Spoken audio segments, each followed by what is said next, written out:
the most human trait is to want to know why. And in a year that tested everyone around the world, why was searched more than ever.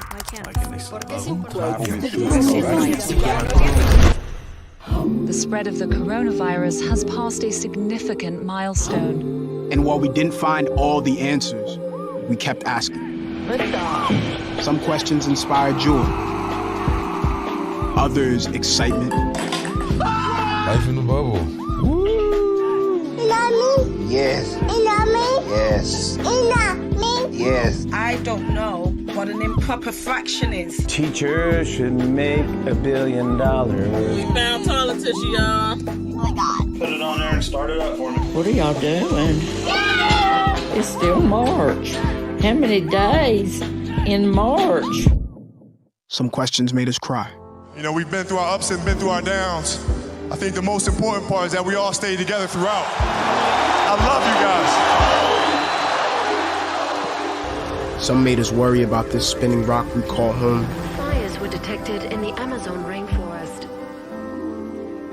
Why were so many lives lost? Almost 1.5 million people have now died of COVID-19 worldwide. Why are we still asking the same questions? George Floyd repeatedly told the officers that he could not breathe. So why do we still have strength to continue? I believe in your power. I believe in our power. Chants of Black Lives Matter echoed from thousands of protesters in cities around the world. Why are we not defeated? We have made too much progress, and we are not going back.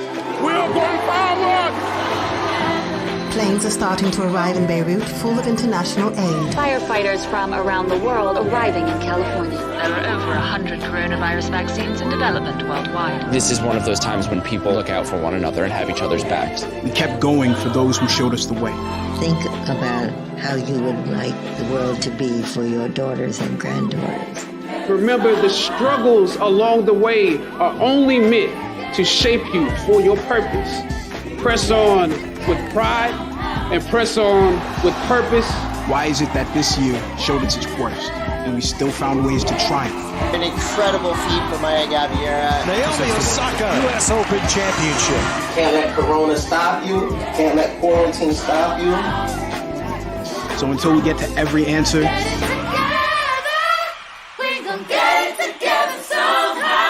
we're still searching.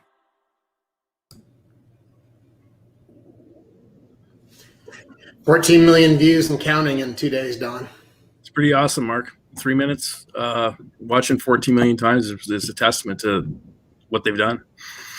They've certainly captured the whole year in 14 minutes. So we have a lot to talk about today, so let's jump right into it. Let's kick it off with sports. We're going to go from the great to the ugly. So what are your thoughts? We've got, for the third time in 80 years, a tie for the Lou Marsh winner. Alphonso Davies and Laurent Duvernay-Tardif, the first McGill grad who started for the Super Bowl champion Kansas City Chiefs, and first NFL player actually to opt out. He's a medical doctor. And then Alphonso is ripping it up for Barron.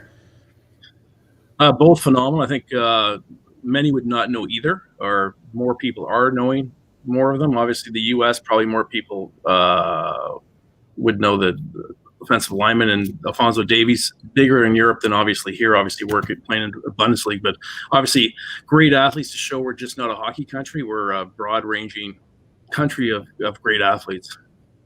What are your thoughts on a tie? I don't like ties. If it's voted on by broadcasting, not enough people. Ties make two people happy. I think coronavirus year, ties make sense. Make more people happy, more positivity, but I don't like ties either.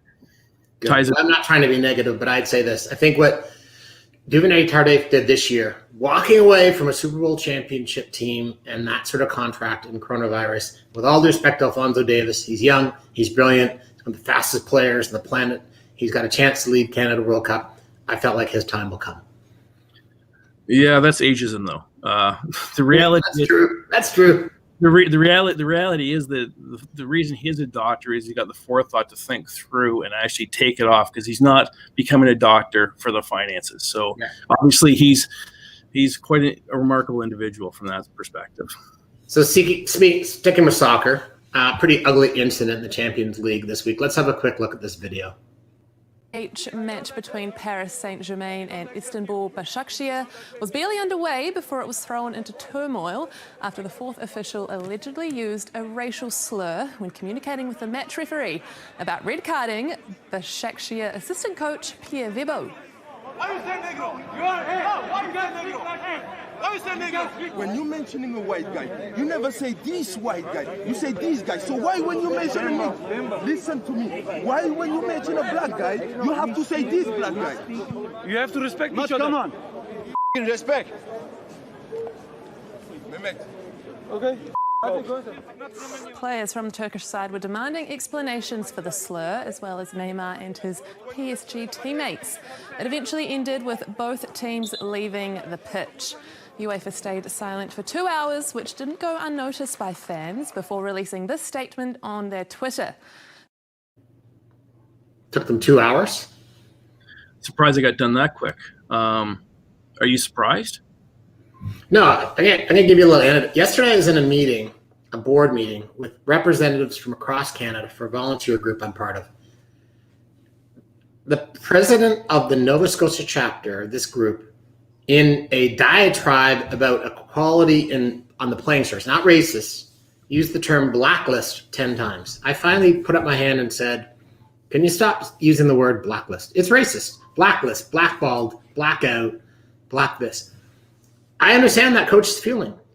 I mean, you've coached hockey for a long time. Were you ever summoned by a referee and said, hey, the white coach, shut up? I was told to shut up more than once, but not by color, no. But the reality is, I think we fool ourselves to think that racism, they just that vernacular is so commonplace that everyone's trying to make it not use it to be politically correct or just correct. Forget about politically correct, just to be actually human, to deal with it.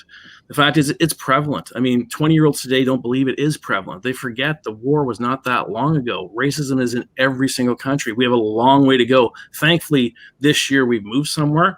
But if we think it's close, it's 1 millimeter under the surface right now. And what we're trying to do is push the next generation so it's gone. But I talked to my parents or their parents' parents, right. Like they're from England and Ukraine, and offensive. But the fact is, that's part of their dailies. Doesn't make it right, but the reality is that it's there. It's 1 millimeter below the surface. You got a fourth official calling that coach the El Nuega. What I loved about that entire situation is how the PSA players came over and supported the Istanbul players. The game ended up being played. And you know what? I don't dislike your parents because they created you. So, these are my parents, his grandparents. So you should be nicer to them. My parents are awesome. Okay. Well, one of the most awesome parts of Bourbon Street every week is the IMI Weekly Pulse. So why don't I turn the stage over to you and take us through what's going on in that big brain of yours this week? So we just picked out 3 different things. We're going to start about how different everyone claims the world is today due to COVID. So we asked the same question. We asked this since 2007. All-time favorite brand, product, or service? Pretty simple question. Let them tell you. Product or service? You don't see Google up there. You don't see Facebook up there. You don't see TikTok up there. You see brands, prevalent brands, and some retailers like Amazon, which was 178th ranked before. What this shows you is that nothing has changed in the consumer minds about products and services. The best are still the best. We talk about how everything's moved to e-commerce. Everything's like, the fact is, people are still looking for Apple and Samsung, Adidas and Nike. Netflix is not number one. McDonald's is still there. Kraft is still there. Sony, which is top middle over the E, used to be number one by a landslide. And that shows how transition, but you see nothing new there. Everyone's Lululemon's there, PlayStation there. It's the same group of people. My point is, the same things that worked in 2019 work today. You offer relevant, compelling, and better than competition, and you win the day. And these are the leaders today. Unfortunately, there are not many Canadian companies there or Canadian brands, and that's what our government needs to invest in, is to get great Canadian companies. And you don't see many of them on Canadians' top list. Any comments, Mark? I'm with you. It's interesting to me, and I was pondering as you were talking, that we just saw that amazing video from Google, but they're not up there. To your point, you would have thought this would be the year that Netflix. So I think it's sage advice. You know, what you're doing pre-pandemic, those principles hold true post. The world has not changed as much as those people with conflicts of interest want you to think it's changed. Gotcha. Stay the course. Stay the course. So we'll move to the next one, which is where we're looking at, we talk about shopping local. This is e-commerce momentum globally. This was done in December. This is intention to shop online more in the next 12 months. Globally, 1 in 5. So forget about the pandemic. We're going to say retailers closed because of the pandemic. That was part of it. Retailers also closed and brands went out of business because they were not digital savvy. We're talking 2019. The internet has, Apple, iPhone has been around since I think 2010. We've had a decade to become consumer-centric, provide an online experience. This is a calling card, a screaming card. People want to shop locally, but you go on local websites and some of them are abysmal. Like the customer experience, you can't even order what you want. You can't even find out how to order it. And this is a call, if I was to do one thing as a retailer or a manufacturer, is to make sure my e-commerce is there and great, because this wave is continuing. This is not the COVID flu. This is technology. This is experience. This is getting delivery the next day. So this is just a call out that people want to shop local. Local has to allow people to shop. Last fall, I gave a presentation at a conference called X Live, and I changed e-commerce from what you might traditionally call e-commerce to experiences commerce. I think that is actually a segment, the place that I spend most of my time, that is really going to be left behind. You know, to your point, COVID's accelerated this, but we are so used to this convenience of, you know, like this shirt I'm wearing. I mean, I'm on Instagram, 10 Tree pops up an ad. In less than 10 seconds, I buy it. I can't buy a concert ticket that quickly. I can't buy a Leaf ticket that quickly. I can't buy a experience that quickly. And I think the entire sector has to catch up. Yeah, that's a calling card for that. And the last thing is, obviously, vaccine's a big part of this week. So we went out and looked at whose endorsement would help reinforce the safety and effectiveness of the vaccine, would encourage Americans to take. This is the U.S. Later this next week, we'll produce Canada, the U.K., but this is just some interesting facts. Everyone has a speculation. So we went out and asked, who's going to, Surgeon General, 40%, almost 40% would be encouraged. Obama, 31%. Head of the CDC, 31%. And I know Canadians will hate this. Trump, 27%. People forget 70 million people voted for Trump. Really, Trump and Obama and Biden together would work extremely well. The interesting thing is Obama, Clinton, and Bush came out early and said they'd take it together. The three of them together are actually weaker than Obama on its own. There's actually, say that again? You put Clinton, Bush, and Obama together, yeah, has less impact than Obama on its own. And the reality is more does not matter. Oprah's in there. But then look at the far right-hand corner. You got Dr. Sanjay Gupta, who's obviously on CNN, only 12%, a third. Huffington Post, which is, they have no business being there. Then you look at Ron, Michael Jordan, and Tiger Woods. 7% would be encouraged. So we need to push politicians, healthcare people, leaders of our country, leaders of our region to go forward, not celebrities. This is the time that brands and celebrities might need to take a back seat, and the people that actually can drive it forward take a front seat. So this is of interest to me because even though we have vaccines, there's 100 being worked on, I think there's 4 approved and 5, 6, 7 will come out. The reality is it could be 40, 50, 60% that won't take it. Right. Where's Biden? President-elect. Biden's in. We looked at 60 different ones. I think Biden's at 24% right now. He's just between 4 and 5, just a bit below.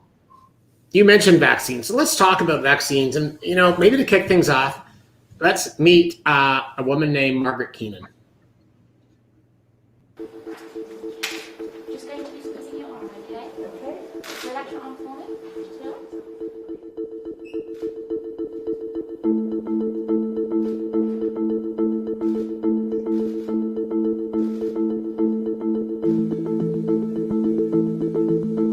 At the moment, I don't know how I feel. It's just so strange and so wonderful, really. This is for a good cause, so I'm so pleased I had it done.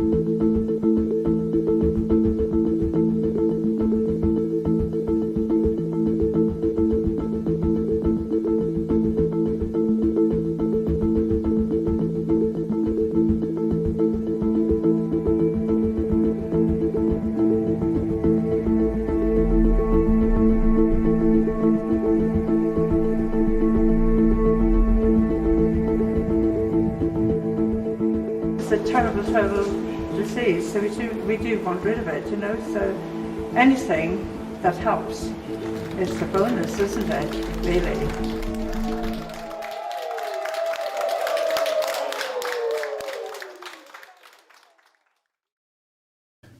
Margaret was the first. Canada starts next week. The U.S. just approved the vaccine yesterday. It's here. What are your thoughts? I mean, is it here? It is a long road ahead. The fact that we released that 249,000 doses were coming, not 250,000, but 249,000 is a pretty specific PR move. I'd say it's exciting. It's the best news we've had in a long time. The reality is this is going to be a very long journey to when you and I get it, which will probably be June, July, August. We're not talking Jan 15th. So the hope is fantastic. Hopefully that helps out reopening. But we still have 6 to 12 months ahead of us. Well, we're going frontline workers, people over 80 next. I'm not going to tell our viewers, but I'll send you a text later. I'm actually scalping ID, so I think I can get you passed as an 83-year-old. I got an 88-year-old. Sorry, Dad. Yes, Ronald Frederick Harrison.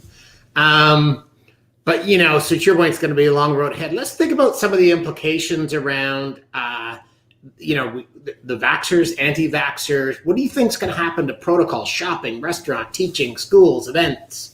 Canada, I think we're pretty, we follow protocols pretty well. I think the U.S. is going to be a shit show. And the fact is I can't get into XYZ because I don't have my vaccine card. Right. I don't want to be in Arizona being the person at the door saying you're not getting in. Look, people that was in Walmart, it was Dollar Store, I think, in the States or somewhere. A guy was shot because he asked someone to wear a mask. Yeah. And that's what I'm talking about. So the fact is, I think the government and healthcare has to lead this battle and be on it every day. And we need people behind it and supporting it. But we're not out of the woods. The vaccines, smallpox and all that kind of stuff, we got rid of it. I'm optimistic that humans are smart enough to know it's a good thing. And eventually, if you can't travel and you can't go to your favorite sports team and you can't go to a concert and you can't go to a movie theater, you got a choice. Let's have a look at what the Ontario government's potentially going to do. It's going to be really important for people to have for travel purposes, perhaps for work purposes, for going to theaters or cinemas or any other places where people will be in closer physical contact when we get through the worst of the pandemic. So yes, that will be essential for people to have that. So not mandatory to get the shot, but if you don't get it, you might be opting out of those things that this card enables you to do. As you mentioned, as you heard her mention there, jobs that could be a field such as healthcare, such as being a teacher. You might need to prove that you've been vaccinated because you have that contact with people, but it's not yet clear what power employers would have to require you to prove this. School kids might be another group that need to carry the card. Visitors to long-term care homes. Keep in mind it could be another year before everyone gets vaccinated, but already experts are looking at this. Do you have a vaccine kit at home? I don't actually know what they look like.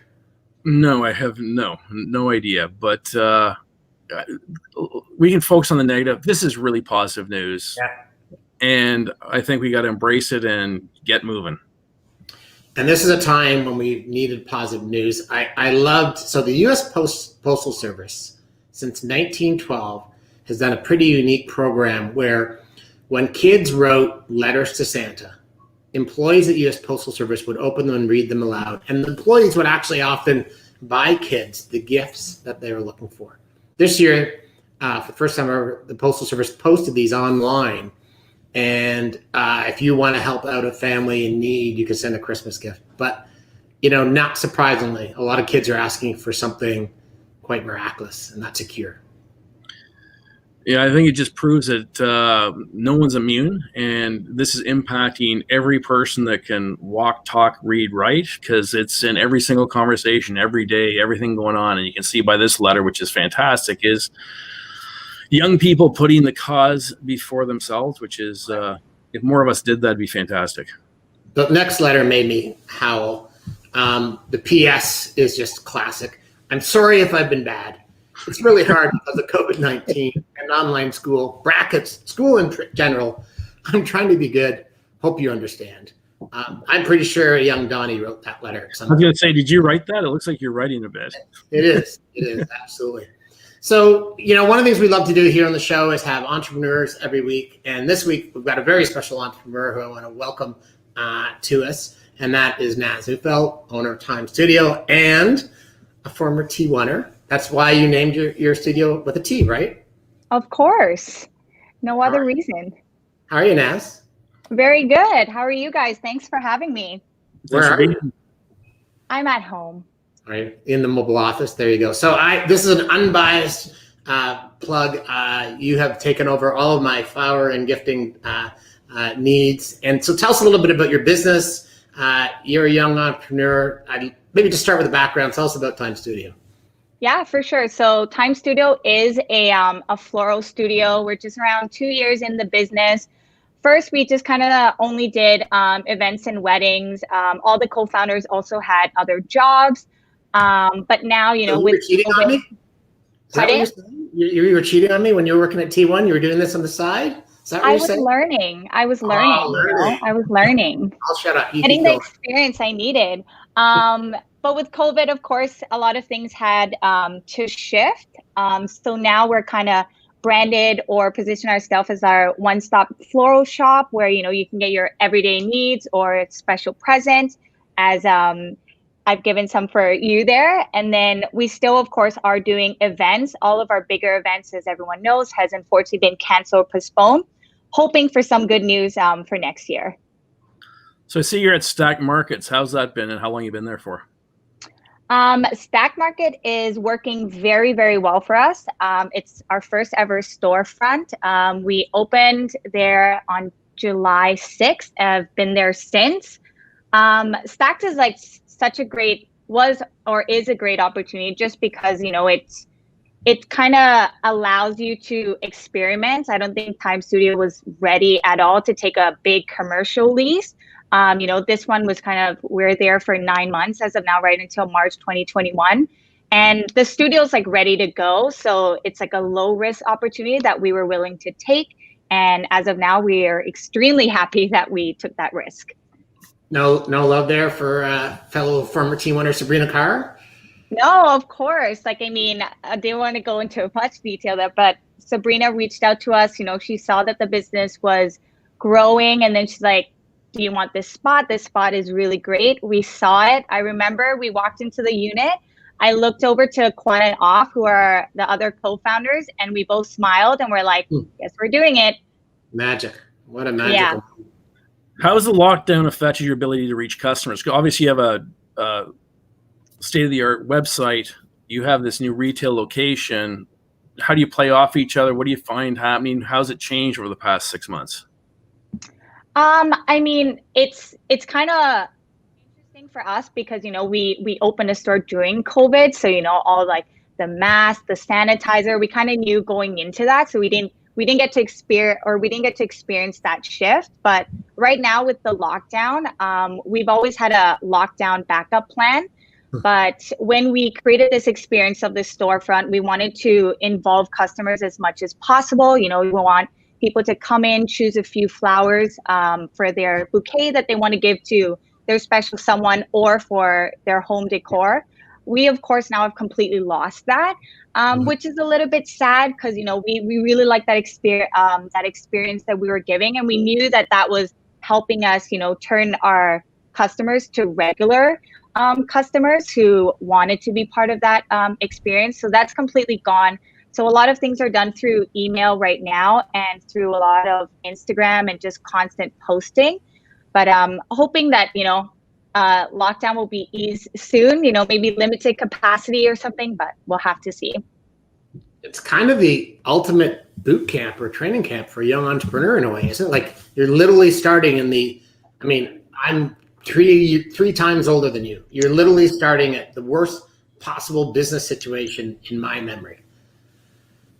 Yeah, I think I agree, all the time we're just how would if we make no money or no one buys anything? And I think it's being laid off in March from our other jobs, it's like, oh shoot, like we got to think about money. So for me, running the business side of the business, like how much money do you want people to spend, knowing that, there's people that are laid off? And that's something I always think about. And that really came into our pricing structure when we opened the storefront.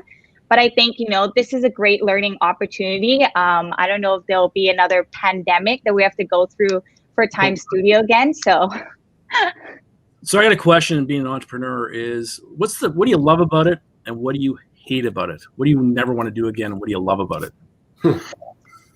What I hate the most is not having a boss. Like, at T1, I always had that like boss that goes like, do you think this is a great idea? Like, what do you think and stuff? And just having someone really like criticize you and that experience, I guess. I'm kind of that person that I bounce back with my other co-founders, which is, of course, we're very lucky that we're very, we work really well together. But that's something I hate sometimes, where we don't have, someone just like, no, that's horrible. No, you should be doing that.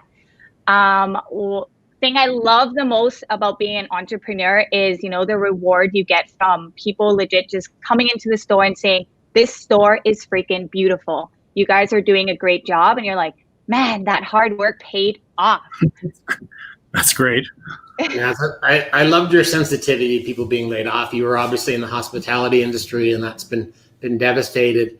And you guys yourselves are a startup. So as you think about the future, like what is success for you? Like what would be your goal right now? That's my last question, by the way.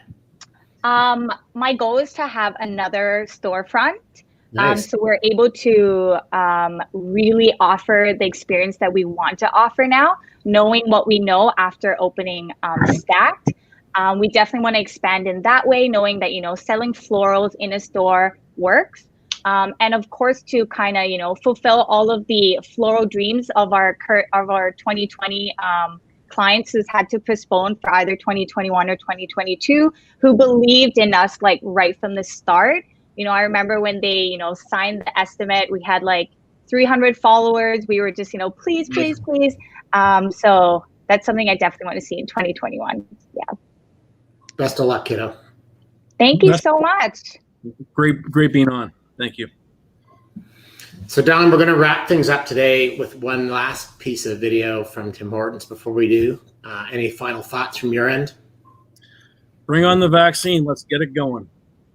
So next week's going to be our last show of 2020. And to segue out, we're going to borrow a beautiful piece of creative that Tim Hortons put out this week, which I think nicely encapsulates the year, the topics of race, and that we're all in this together. So be safe. Have a good weekend. We'll see you next Friday.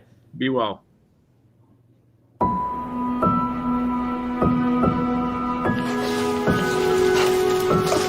you want to just tie it up a little bit? Oh, yeah.